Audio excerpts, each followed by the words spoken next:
How's everyone doing? This is Mr. Nolan. I'll be doing your 2D and 2A notes for Archaeology and Early Man. By request from some of my students, we're going to go ahead and do this in Nolan football announcer voice. So here we go, guys. All right, first question. What is prehistory? Well, guys, prehistory is the time period before we have written records. All right, so it's the time before we actually have human written records, before history. So if we don't have written records, how do we know what prehistoric humans were like?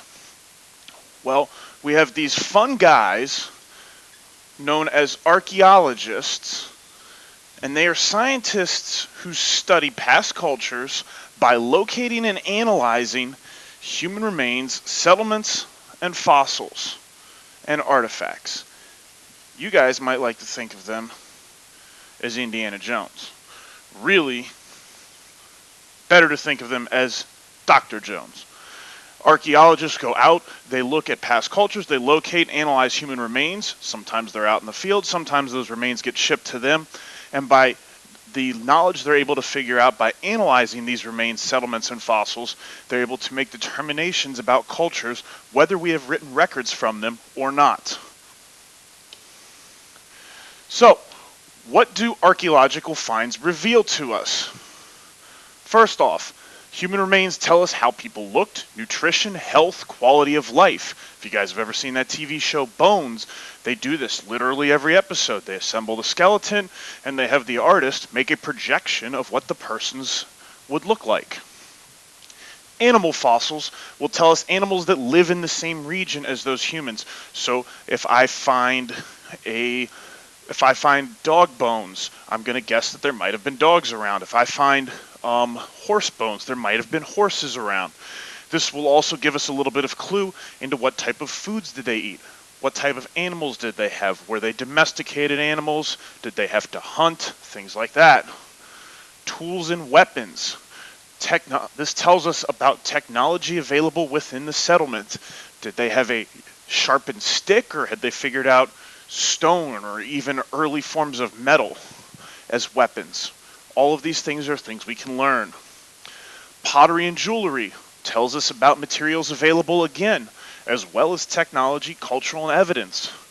A settlement that has a lot of shells in the settlement probably was near the sea at some point in time. Remember, tidal regions change over time. Architecture will also tell us about their culture, their technology, their mathematics. You need some mathematical ability to build a perfect pyramid 5,000 years ago. Also, it tells us what kind of technology did they have to be able to construct such massive structures, or were they simple mud huts?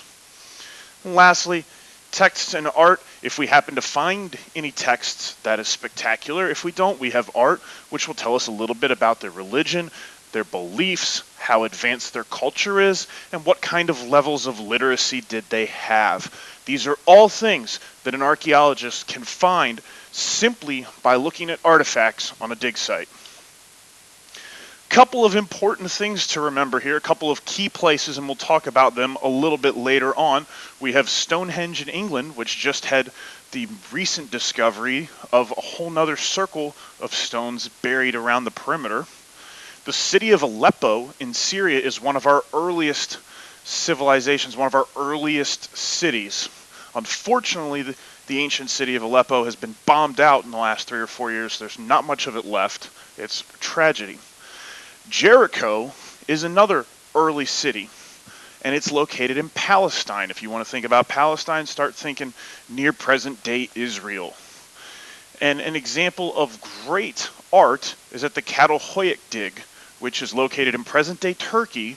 And when we're placing it on maps, we'll be placing it in Anatolia. The Catalhoyuk dig is also an early city, but they've also found a lot of evidence of art there. Now, here's the question. How do we know how old a fossil is? It's this term. It's called carbon dating. And what is carbon dating? Well, that's a fun question.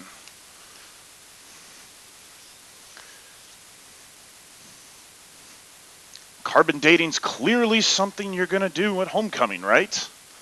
Not at all. Carbon dating is actually a scientific test that uses the remaining number of carbon atoms in a fossil to determine how old that fossil is. I'm going to get off track for a second for the scientifically geeky. Here's how it works. There are a series of carbon atoms that we absorb on a daily basis coming from the sun. One of them, carbon-14, is slightly radioactive. We stop absorbing carbon-14 when we die. So from the minute of our death, the carbon-14 atoms begin to decay. So over time, they decay at a set rate. So based on how much of the carbon-14 is left in a fossil, we can do a pretty good job of estimating how old something is. Moving on. Human origins, now we're going to talk about 2A. 2A, so those are the two standards we're covering in this. This is quick. The first humans.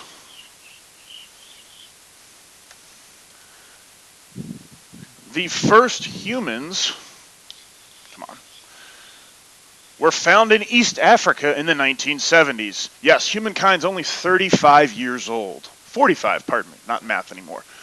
Actually, no, that's false. The remains of the first humans were found in East Africa. They initially found some footprints, and then they found a female skeleton, which they named Lucy, because clearly that's the obvious name. They used carbon dating and were able to figure out that Lucy is nearly 4 million years old. Now, she is not Homo sapien. She is one of our ancestors, though. All right. Here's a vocab term for you. Hominids. Hominid means humans and other creatures that walk upright. Okay, so there are some apes that are technically hominids because they walk upright. Now, humans, and this is the big thing that you need to take right here, and I'm going to show you on the map here in a second. Humans migrated from Africa, where we originated, to Europe and Asia. And then finally, they're going to work their way down to the Americas. So we have this migration from Africa to Europe and Asia, and finally to the Americas. It's going to look like this. You guys will see here that we are starting in Africa. These are some of our oldest dates. This is out of our textbook, those of you that take it. From there, we will come up into Europe. And after Europe, we are spreading throughout Asia, along the north in what is present-day Russia, and along the south, through India, into China, from China down into Australia, and then up over the land bridge, and finally down into North and South America. We need to make sure, guys, that we get this, that humanity traces its origins and where it starts to East Africa, and then from there we spread. Homo sapiens, guys, that's us. As we said, they're going to emerge in East Africa 100,000 to 400,000 years ago. So 100,000 to 400,000 years ago is when we first emerged. So like I said, Lucy was 4 million years old. Lucy's technically not a Homo sapien. Early Homo sapiens are hunters and gatherers whose survival was going to be dependent upon the availability of wild plants and animals. Unfortunately, they did not have McDonald's or Chipotle 400,000 years ago to go get an easy burrito or a late night meal. They had to find their own food. They had to hunt down animals with nothing more than sharpened sticks or filed down bones, and they had to pick wild berries, wild plants, and hopefully find one that wasn't poisonous. They were hunters and gatherers. And that's where this is going to stop. We'll pick up with 2B and 2C, courtesy of Mr. Grimsland, later.